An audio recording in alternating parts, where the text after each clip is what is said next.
It is my mum's birthday today and I wanted to make her an extra special birthday cake. It is based on this cake, but I wanted to go one step further. It's a 2-tier vanilla sponge cake decorated with airbrush paint in a sunset theme with fireworks, lots of sparkles and some hand-painted Disney characters. I'm going to do this as a time-lapse video, so enjoy. So I've already made the cake and vanilla and stacked it. As you can see, I've used my classic vanilla sponge recipe and classic vanilla buttercream recipe as well. I will link a card if you want to see how I make them. So this is a 2-tier cake and it's 8-inch cakes on the bottom and 6-inch cakes on the top. I have stacked them and put a thin card in between the tiers and supported it as well. Covered it all in buttercream and then covered it in plain white fondant too. As you can see from the original cake, I wanted to go for a kind of sunset theme, and last time I believe I did this with just paint, but this time I have an airbrush kit, and I actually got this airbrush kit probably a couple of years ago and I've never used it before.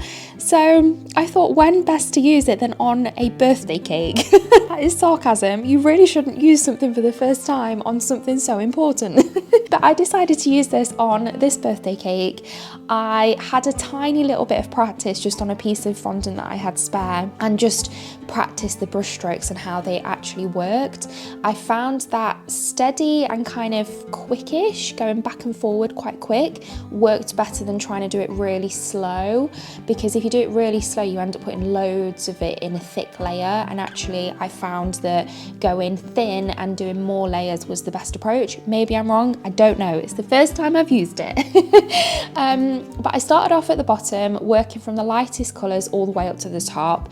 The main difference with this obviously is that I am doing it as a 2-tier cake and not just a 1-tier cake. So I needed to spread the colours up a little bit further. So I kind of mapped out that I'd need roughly 4 colours on the bottom and maybe 2 or 3 on the top. I worked from the lightest colour all the way up to black at the top. And then I made this Disney castle out of fondant. I just used plain black fondant, found a template online, printed the template out and then just cut around it to make the Disney castle. A top tip for setting your fondant quickly is actually putting it in the oven. I know that sounds really strange, but if you put it in the oven on a low temperature, literally as low as your temperature will go, just for 5 or 10 minutes, it actually hardens it so you can prop it up on something without it falling down.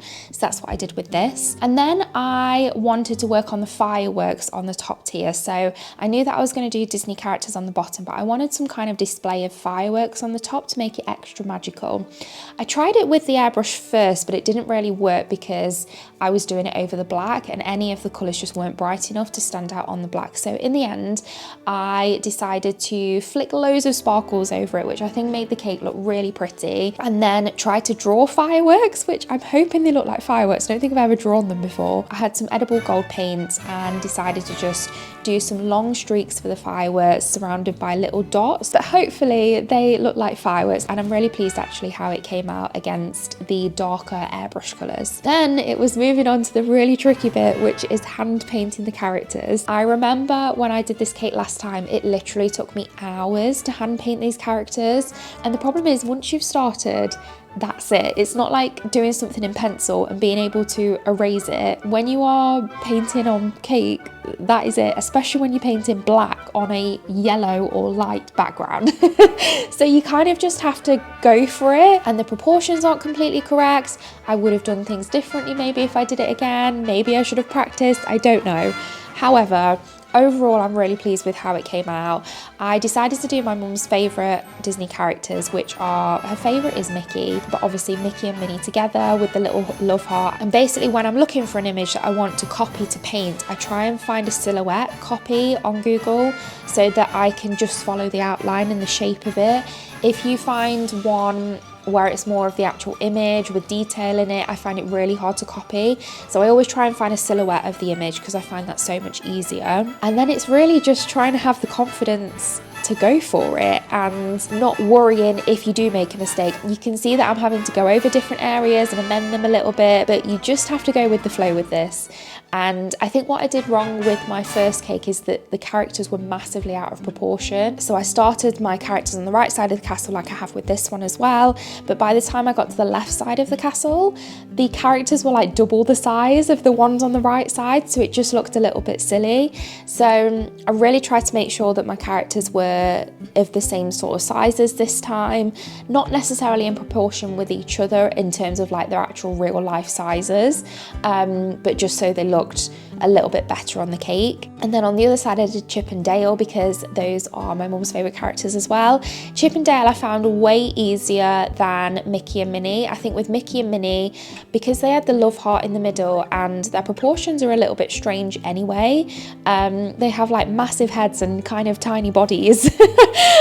Because the proportions are a little bit weird anyway, it's harder I think to do Mickey and Minnie than it was to do Chip and Dale. Plus there's way more detail in Mickey and Minnie than there is in Chip and Dale. I decided not to do them all the way around this time, mainly for a time reason, because it was taking me so long to do this cake. But actually I think it worked really well to just do Mickey and Minnie on the right and Chip and Dale on the left, and that's all you really see when you look at the front of it anyway.